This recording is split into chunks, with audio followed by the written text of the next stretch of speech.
Assalamualaikum warahmatullahi wabarakatuh. Salam sejahtera untuk kita semua. Syukur kita ucapkan atas nikmat kesehatan dan kesempatan yang Tuhan berikan kepada kita. Perkenalkan, nama saya Dimas Wildan Mutazam dari kelas 10 Kimia Analis 1 nomor absen 8. Kali ini saya akan membahas penerapan 5R di tempat kerja. Secara umum, pekerja cenderung memiliki pola pikir bahwa mereka akan menghadapi kesulitan ketika akan menerapkan suatu perubahan atau pembiasaan baru saat kerja. Menurut mereka, pola pikir itu akan berdampak pada sikap kerja, perilaku, dan tempat kerja.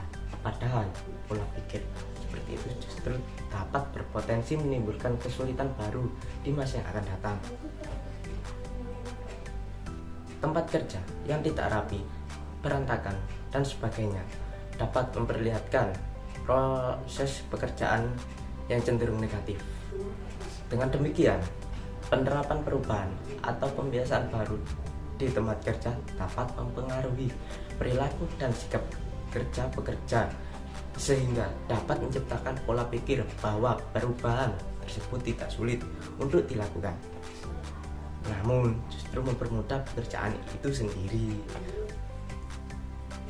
Lalu, perubahan apa yang dimaksud? Perubahan dalam penerapan 5R yaitu ringkas, resik, rawat, dan rajin di tempat kerja. Menerapkan 5R di tempat kerja bertujuan untuk meningkatkan budaya disiplin dalam diri pekerja dan memberikan kemudahan bekerja.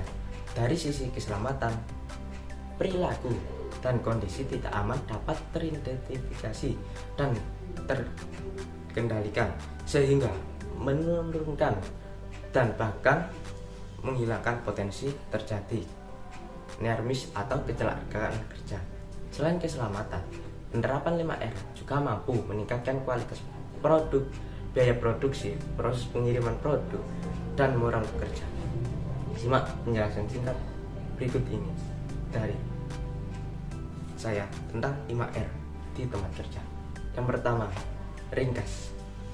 Ringkas memilih barang-barang antara yang perlu dan tidak perlu dengan membuat suatu kriteria untuk menghilangkan atau merelokasi barang-barang yang tidak diperlukan.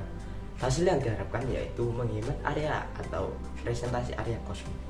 Yang kedua, rapi. Rapi menentukan jenis penyiapan dan layout untuk memastikan setiap orang dapat mengakses dengan mudah. Dalam penerapannya, diperlukan penyimpanan secara fungsional, membuat tempat untuk setiap barang, dan meletakkan semua pada tempat serta penandaan pada tempat atau barang. Hasil yang diharapkan yaitu dapat menghemat waktu untuk mencari lokasi barang dan penanganan material. Yang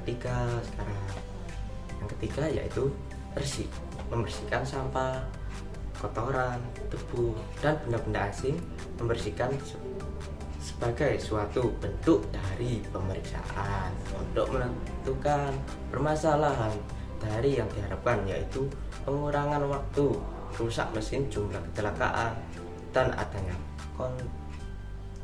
kontaminasi. Yang keempat, merawat, membuat standar-standar untuk tempat kerja yang bersih dan rapi, serta cara untuk menjalankan dalam bentuk suatu prosedur. Dalam penerapannya, diperlukan mengidentifikasi secara dini masalah beserta tindakan awal, pengendalian visual, dan pemberian metode tertentu. Hasil yang diharapkan yaitu tidak adanya kondisi abnormal. Yang kelima, terakhir, rajin. Setiap orang patuh terhadap aturan dan membuat sebagai kebiasaan. Dalam penerapannya diperlukan partisipasi setiap pekerja dan pemeriksaan atau audit rutin untuk mencapai tingkat yang lebih tinggi. Hasil yang diharapkan yaitu adanya keterlibatan dan peningkatan moral semua pekerja. Sekian dari saya. Kami ucapkan terima kasih. Wassalamualaikum warahmatullahi wabarakatuh.